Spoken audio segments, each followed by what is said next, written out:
So underneath there's a text, and you're using multispectral imaging to try to decipher this. That's right, yeah. So, and I can take you through a little bit of how that would work, actually, if that would be helpful. Can you show us the name Yeshua, even though it's referring to justice? I can't on this page because this isn't the right page. But if you give me a few minutes, I can find that image as well. No. Show us what you have here. Actually, if you could do that, that would be amazing. That would be very cool. Okay, yeah, all right. So in that case, just give me a moment and I'll bring that image up now. I think that would be much more engaging for the audience to see what the name Jesus would have looked like if it had come from an Aramaic itself as opposed to going through the Greek intermediary. Actually, if you can show us Jesus as well, I think that's also quite interesting. I'm looking here at the Colossians page. The Colossians page that I showed you was folio 62 verso. So I'm just going to find 62 verso. And verso, guys, is, they say recto and verso. Recto is the front, verso is the back. Technically, recto means right, but that doesn't really work with Semitic languages. Yeah. Okay, so 62 verso. Let's see, I can't remember whether this was an easy page or a tricky page. I think it was line 15, if I remember correctly, from your book. Okay, that you just showed us. Right. So I'm curious, is that line 15? By the way, what page is that in the book? Do you remember? Let's have a look.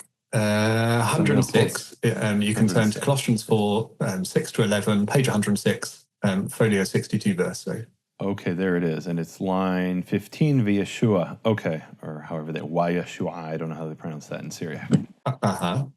So I'm going to share my screen again and I can show you I'll have to explain what the image I'm showing you is. Can you now see a very reddish looking page? Yeah, and we can see a bunch of red stuff. Yeah, good. Bizarrely, it was upside down. I don't know why that was. So what we're looking at here is, I explained a little bit about the multispectral imaging. Yeah. This image is called a pseudo-color image, and this type of image was far and away the most helpful in the process of going about trying to decipher the undertext.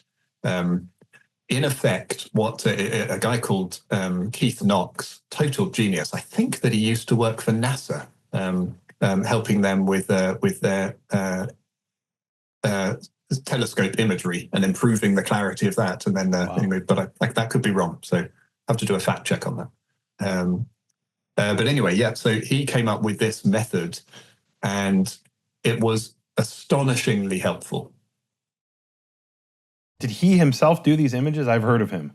He's quite famous in the MSI, multispectral imaging world. Yeah, he personally did these.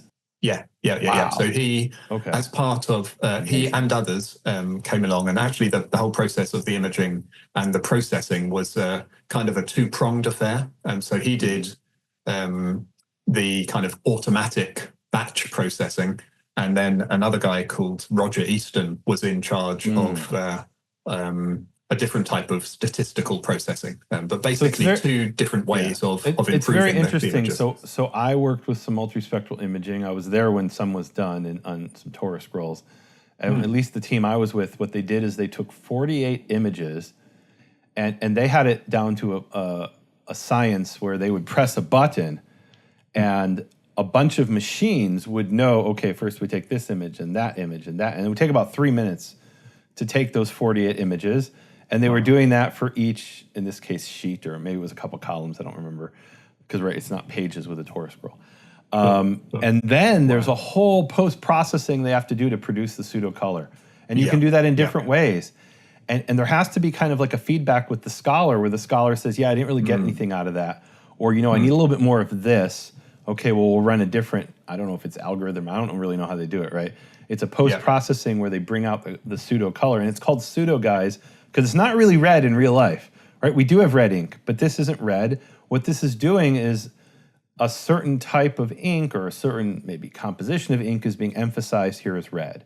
And by the way, am I right that the upper text from the year 1000 is upside down when the earlier 6th century text is right side up? Yes, is that exactly right? Yes, as you can see in this. So, which makes sense. If you're buying your parchment in the shuk, then and most of the undertext has been erased, then you're not going to think, oh, it's this way up or this way up. You don't even know.